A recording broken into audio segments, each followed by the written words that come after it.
Hi there, I'm Dr. Virginia LeBlanc, also known as Doc V, the Pivot Maestro. Welcome to the Define Your Path podcast for those seeking to define their own path into purposed entrepreneurship. This is a show about transforming perspectives, as well as inspiring and motivating you to think without a box by exposing you to global thought leaders, change agents, and legacy builders like my guest today, across industries on how they successfully define their own path in life and business to profitability and sustainable wins. At Defining Paths, we operate in truth, transparency, and love to help you navigate those waters, the waters of your life, and put you back in business. And the Define Your Path podcast is no different.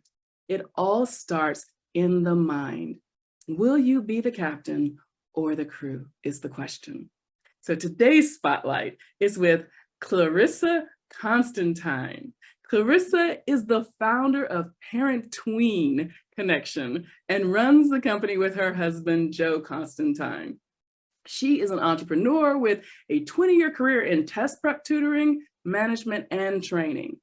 During college at the University of Hartford, she began what would turn into a decades-long career as a test prep coach.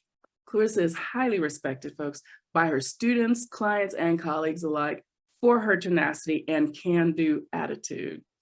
In addition to test prep coaching and dreaming of the ways Parent-Tween Connection will help families, she's also a certified life coach who helps teens learn concepts like goal setting, self-compassion and self-esteem, mindfulness, and growth mindsets, all phenomenal things that students don't get in the education system. So she's a huge asset. So Clarissa, welcome to the show. Thank you so much, Doc V. I am so excited to be here with you. I love the whole idea of thinking outside the box because really, what box? Exactly, girl. I know this is going to be an awesome spotlight. I cannot wait. I've been waiting for this conversation. So we look forward to hearing your story and how you faced your fears to love the skin you're in and pivot into pursuing your passion and soul purpose. And so, folks, I want to remind you, we ask 2 questions in our podcast, and it's all about how have you defined your path and how do you help others define theirs. So let's start with the how you've defined your path, and the spotlight is yours, Clarissa. Thank you so much. You know, it's one of those situations like they say hindsight's 2020, right? Mm-hmm. Like I can look back in the rear view mirror and all of the steps that I've taken to get where I am make perfect sense. Mm-hmm. When I was taking those steps, often I was sitting here going, where the heck is this going? And why am I here? And what am I doing? Exactly. So oftentimes that definition is way easier to see in retrospect rather than in foresight.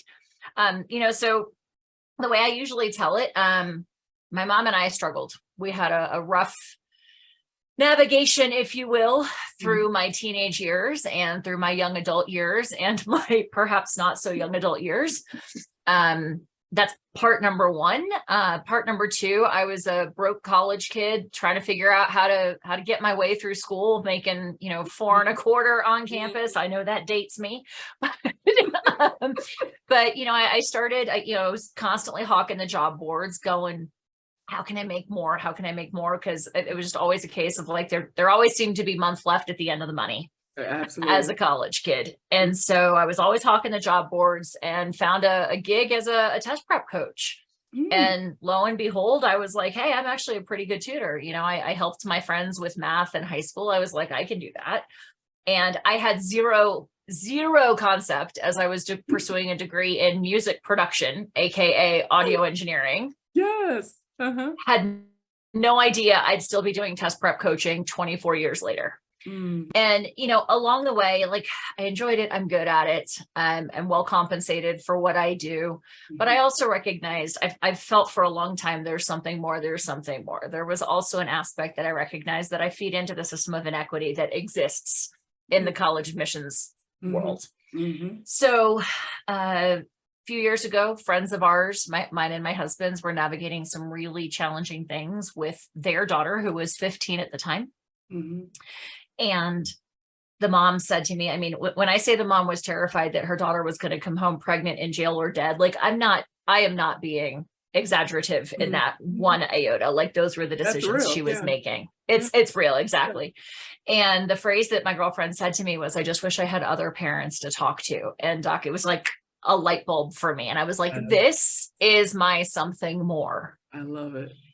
And I realized, you know, when somebody births a new child, we have a community around them, and we have in villages for years, right? For millennia, there's the village that surrounds the new parents, because we understand that they don't know what the heck to do with this new being. But yet somehow as a society, we believe that by the time they've hit 10 or 12 years old, mom and dad like know all the things. Yes. Preach. And the reality is that they don't know any more about what to do with this like holy adolescent being that seemingly has been taken over by aliens. Right? Yes. And they're like, what do I do with this thing? Like, where did this insolence and the disrespect and the what's up, bro? Like, I'm not bro, I am your mother. Yes. You know, like, where did this come from? But at the same time, the kids are individuating, which is developmentally appropriate. Yes. But the decisions that they're making in the process also carry so much more gravity. You know, one session of unprotected sex can result in life or death consequences. Yes. One decision of driving while under the influence can have immediate life and death consequences. You know, we're not talking, and I don't mean to be disrespectful of the challenges parents face with younger ones, you know, potty training, latching, breastfeeding, those are important. They don't typically carry the same gravitas, if you will. Yes, absolutely. Right? Yes. And so that's literally like, I realized this is my something more. The name was a divine download. You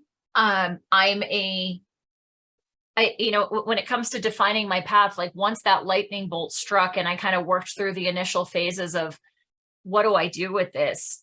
I've been navigating on intuition and my spirituality, you know, and what I believe, pardon me, my version of God, if you will, and listening to my, as I call it, my higher self, my intuition, and going, okay, this is the next best step. I don't have a business plan. I never will, because that's going to lock me into a box. What box? I'm not going to operate on a box. Yes. Speak. So, you know, they say it takes a village to raise a child. And, you know, my husband is a youth mentor and certified life coach as well. So we both work with kids. We don't have children of our own. And people are like, how did you land here? And we were like, we were both teenagers. Yes. And I think because we both still work with teenagers, we remember more than many what it's like to be a teenager, you know, and our kids talk to us about the sex, the drugs, the rock and roll, the, you know, I'm gay, but my parents are very devout in their belief system, in which anything outside of heteronormativity is a sin. How do I talk to my parents? And we're like, that's a really good question. You know, so the whole point behind Parent Tween Connection is to create community and support parents, support the village, the grandparents, the aunts, the uncles, and connect them to the professionals who can help them navigate life with teenagers. You know, I look back, you know, my mom's been gone 3 years now, and I look back to our time. I never questioned Doc V that my mother loved me. I never questioned that she wanted what was best for me. I believe she couldn't live in a space because of her own experiences of truth, transparency, and love, as you espouse. And, you know, I was a kid. What the heck did I know about navigating in authenticity? You know, I believe she did the best that she knew with what she did, the best that she could with what she knew. I did the best that I could with what I knew. You know, and Maya Angelou said, do the best that you can until you know better, then do better. Girl, that's one of my favorites. Maya Angelou, like, I bow to her. Her writing, she is amazing. But, you know, I actually put my own twist on that, because I'm, as much as I can be, I'm a proponent of non-judgment. And even saying better implies judgment, you know. And so, like, my take on that is do what you know until you know differently, then try something different. Yes, I love it. Okay, so I'm sitting over here with cold chills right now because I got to jump in here somewhere. I love the way your mind works, how, your values and just, what you espouse, because it's so important. And I love the fact your business is the very definition of thinking without a box, and what you've shared of like how, so many people think, oh, because you don't have children, you don't know what you're talking about. Hello, I'm an adult. I went through that stage, or they try to get defensive because we're so programmed and conditioned to think a certain way, or this was a certain path, and if you've not walked this, then you couldn't possibly understand, or that sort of thing. So I love how you and your husband are just combating, those stereotypes or those thought processes and those boundaries, those chains, honestly, because they're chains that bind us, and the Absolutely, word they are. fact also, you talk about how you don't like or how you don't espouse judgment. Girl, you kindred spirit right here, right? Because I Mhm. was raised, in Christian, and and I've grown up with certain thoughts and values, and life has taught me so much. And and my divine power, for me, God, source, for whomever, whatever, has just given me so much insight. So I love what you're doing, and so I really want to ask, how do you maintain your value set based on your foundation Mhm. and working with, how do people receive that? Do you find that people open up more, or when they first come to you, are they, is there more kind of a wall, so to speak, or, do you find You that know, helps your success? it's a little bit of both. Mhm. I think a lot of folks still fall into the same patterns that I know my mom believed of: I'm the adult, you're the child. Yes, Mama knows best. yes. I'm the adult, I have more experience. You need to listen to me. Mhm.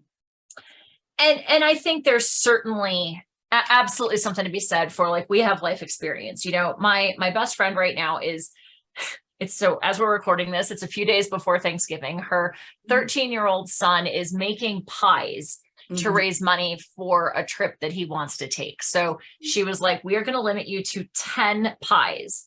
Mhm. And he's going through the process of learning how to make more than one pie at a time, right? And so Mhm. there's the intellectual, like, executive Yes. functioning aspect of, let me help you learn to make more than one at a time Yes. that we can help them with. So yes, there absolutely are aspects where, yep, we know more than they do and we can help, whether they want to listen to us or not. Mhm. But I think we really, as the adults, we need to stop and recognize that our kids know a lot more than we give them credit for. Mhm. And if we look at them as human beings in and of themselves and honor the fact that they do have innate knowledge, and they're going to know themselves better than we do. We know them well, but they will ultimately know themselves better than we will ever know.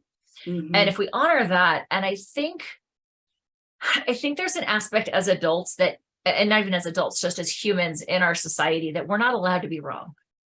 Yes. We Yes. can't make mistakes, Mhm. and we can't be vulnerable. And this is where I'm going to go all Brene Brown on us. Another, like, Maya Angelou and Brene Brown are like the goddesses in my world. Brene Brown talks so much about, like, vulnerability is the key to connection. Yes. And if we can look at the kids in our worlds and go, look, we don't know everything, Mhm. and we allow them to see us as fallible, I Mhm. think that creates stronger connection. Yeah. But Absolutely. so many adults, and I'm going to say parents because that's largely who we end up supporting, Mhm. have this feeling of, like, I'm supposed to have it all figured out, and taking down that wall Mhm. of, but I'm supposed to have it all figured out, and acknowledging I don't, help me adjust. And then I think the next step, I know you and I could talk about this all day long, that we cannot control another being. We can Yeah. only control ourselves and how we show up in a situation. So whether we're talking your partner, Mhm. he pissed me off, blah, blah, blah, blah, blah, or Right, like, right. my child is such a bleep, like, Mhm. insert choice of word Yeah. here. Yeah, maybe they are. Maybe, but here's the thing. Let me actually challenge you. Is it that they are a bleep or that they are behaving like a Yes. bleep? There's a Mhm. difference there. And I think sometimes we get so close to it Yes. with the people that we're closest to that we Yes. lose that distinction. Yeah. So I don't know if that answered your question, but there we Yeah. go. Yeah, no, I mean, you answered it and then some, because and we'll get here in a second to, how you help others define their path. But it sounds like, that's your secret sauce. One, you being vulnerable and sharing your personal story, because so many people would try to hide the fact that they had, issues or trauma or, growing up, or, they would just keep that knowledge to themselves. And it sounds like that's the key to also how you connect with your tweens and your parent-tween connection. So can we talk a little bit more about that? And for some people who might come to you, is there a difference between people who have biological children and adopted children or various backgrounds? Let's just dive into who you serve, how you serve them, the things you kind of encounter within that. Sure. So really we serve all of the members of the village. Okay. So biological parents, foster parents, adoptive parents, step parents, grandparents, honorary parents, I love it. bonus parents, Yes. and the people who support them. So on one side in the parent-tween village, we have connection calls where we talk about what I call the foundations of connection, which I know we're going to talk about ways to find later or to connect with parent-tween connection. But, foundations of connection, it's a free download on our website. And each month we talk about a different foundation. So like whether it's observing beyond the five senses, or non-judgment, or nod and smile, like giving parents insight, especially with teenagers. They don't want our advice. And to be fair, giving them our advice straight away disempowers them and takes away the opportunity for them to learn to process and come up with solutions on their own. So in our conversation about nod and smile, one of the pieces that I offer to folks is ask a question and then zip it for 30 seconds, count to 30 and let them respond. So we're talking, and those are foundations that apply in any kind of relationship. It can, if you're newly engaged and still figuring out this like living together thing, maybe, or, you have a new boss at work or a new employee, whatever the case is, give them a chance to respond to you is good advice no matter what, as opposed to just jumping in and derailing the conversation. Yeah. But then we also, again, to the point of being a village, in a traditional village, whether we're thinking, a Native American or an Aboriginal village, you've got the family, but you've also got the shaman, and you've got the medicine doctor, and the next level of support. We've also got community for the professionals who can support the families. So we've got, we're bringing in parenting coaches, teen life coaches. And really, it's not so much about me specifically helping someone else define their personal path, but going, look, if you're struggling with something, here are the kinds of resources that exist. Again, back to that point of vulnerability, like it's okay to not know. It's okay to ask for help. Absolutely. And this is, it's a movement. When we talk mental health in our country, frankly, around the world, yes, we're so shamed for acknowledging that we have mental health challenges and that we're getting help. Like, thank God we're finally starting to be like, oh, I went to my therapist today. And it's not like you're not shunned or kicked out of the village for it, And so it's not just about saying, hey, it's okay to ask for help, but then ushering in the support in terms of the professionals who can help the teens and the tweens and the families. So it's connecting the pieces for them and giving them a safe space, holding that space for them to acknowledge that they need help, and then going, okay, here's the kinds of help we can offer. Yes. Oh, I love it. I love it. It's just so much here. I want to give you the opportunity to share any words or thoughts of wisdom, but I really also want to just talk about, if you could give us some experience, some examples of experiences that you've had, maybe some of the major challenges, or maybe the common challenges that you run into with your in these relationships, for our listeners out there who might, be thinking, I need to really reach out to Clarissa. What Oh are man, it's Mhm. there are so many Yeah. that are so common. Hmm. So I think the one piece of advice that I would offer to adults who are supporting teens, whether you're the parent, you're the aunt, the uncle, the mentor, I'm the auntie in some Yeah. cases, with Yeah. my friends' kids.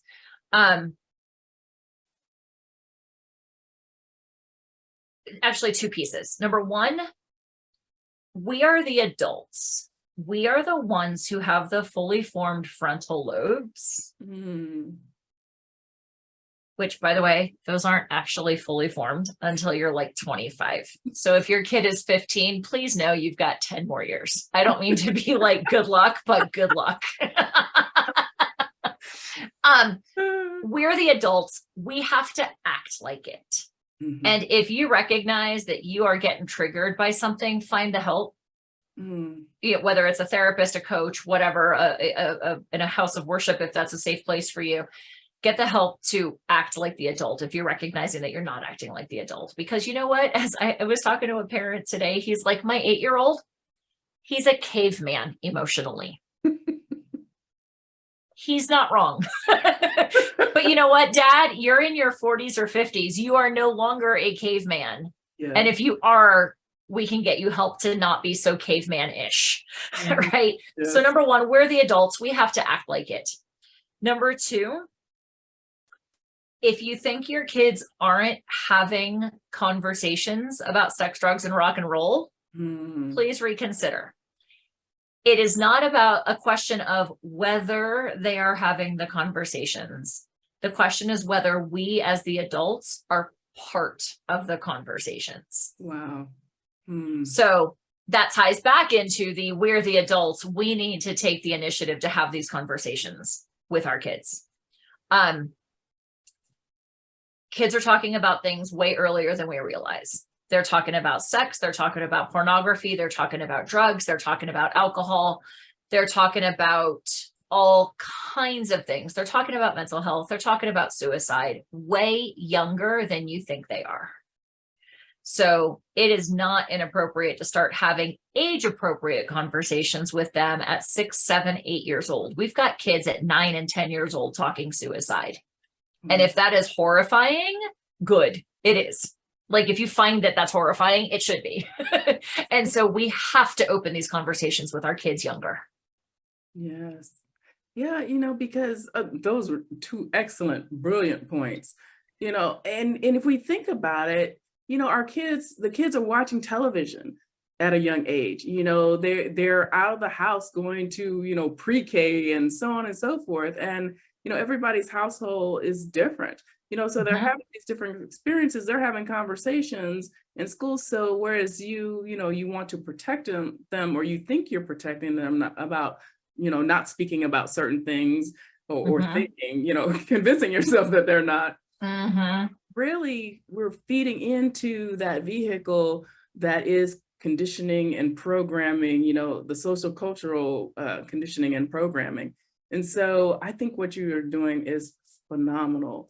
And, truly just absolute, the two examples you just gave, divine downloads, because I was just sitting here processing, of course I have tons of God's children. And, and right now, one of them is going through a hard time, in experiencing exposures to little boys. So it's important, that the village is a part of the conversation, and the village understands, and we're not just leaving it to the parent, because, parents can try their best, but, they're not with the children most of the time if they're working. So. And it's appropriate for the kids to not want to be talking to mom and dad in this age range. And it is hard. Oh, it is hard. Please, moms and dads, no, this does not mean that you are a failure. It is natural. Yes. If they are going other places, what that actually more than likely means is that you have set a solid foundation for them to start trying out their wings. Wow. But that again is a reason that you need to have that village around you. Yes. And you're not alone. I think that's probably the last point that I would want to wrap up with is, if your kid got arrested for having pot in their bag, I promise you, you are not the first parent whose kid got arrested. You will not be the last parent whose kid got arrested, but nobody talks about it. And I'm not saying that you have to, but I am saying, please know that you're not the only one. It's just that nobody's talking about it, because there's so much shame. So many parents have this idea. My mom straight up said to me when I was a kid, don't you forget your actions reflect upon your family. Yes. Mm-hmm. And you know what? Here's the thing. You can be the best parent in the world. You could have done everything right, and your kid is still going to be a kid. Your kid is still going to test boundaries. Your kid is still going to test authority. Your kid is still going to make mistakes. And you're going to look at them and go, what the ever loving? Yeah. And it's okay. You know what I mean? Like, there's so much shame around it. I think especially for women, because we are still a maternal society in terms of our social communities and the raising of children. We are still the default parents. Mm-hmm. It doesn't mean you're a bad parent. It means your kid's a kid. Right. And I would like to ask this one last point, girl, because we can keep going on and on. I'm loving this conversation. So the importance, it sounds like, based on what you're saying, it's profoundly important that you allow your child to spread their wings, a little bit, but give them the safety net, or, the guide rails, or so to speak, Mm-hmm. in being a part of like the parent-tween connection. Mm-hmm. Yeah. And that's exactly what we try to support parents with is knowing that it's okay, figuring out where those boundaries are, because there's no single concept that works for every child, because every child is different. But, supporting the parents and again, knowing you're not alone, finding new ways to connect with kids. You mentioned godchildren. Yeah. If you're ever out, great ways to connect with them, like be side to side, don't be face to face, because from a primitive perspective, if we're face to face, it feels very confrontational. But if we're side to side, it's more like an us versus the world idea, so it's like just sharing snippets like that along the way and being in community of like, hey, what are ways that we can have stronger connections with our kids and give them that space, so that when they do fall, we are among the resources that they fall back to, because they're going to fall. Newsflash. We all do. We're human beings. Exactly. So. Oh, I love it. I love the work you're doing, Clarissa. And oh my gosh, I'll have to wrap this up. But I think it's just wonderful, and how you are changing, and I would probably say literally saving lives and relationships. So bravo. Thank you.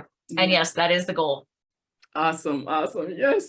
So thank you for being our spotlight today. Any other things or thoughts that you want to say? No, just thank you for having me. And, folks can find us online at Parent Tween Connection. It's PARENTWEEN connection.com.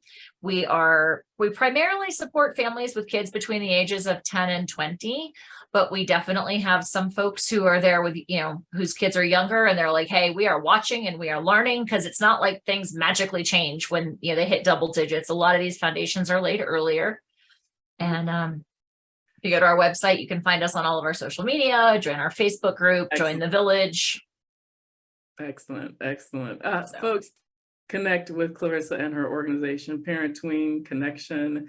You want to check them out. I tell you, I absolutely love this session, and this is what we're all about. So first of all, I do want to remind folks that they can also read your full bio and connect with you on our Defining Paths podcast platform. We'll have connections there. And this was a phenomenal episode. I keep having thoughts, and this is like, I need to wrap. Folks, be sure to visit our virtual home to see what we're up to at definingpaths.online. It's a great deal. Check out our partner network. I'd love to thank Business Innovators Radio Network and our producer, Mike Saunders, for their amazing support and assurance that we can continue to bring you quality, life-giving, and inspiring conversations like this one with Mrs. Clarissa Constantine. I'm Doc V. I'm getting tongue twisted over here because this episode has blown my mind. I'm Doc V, the pivot maestro, and always your corner woman.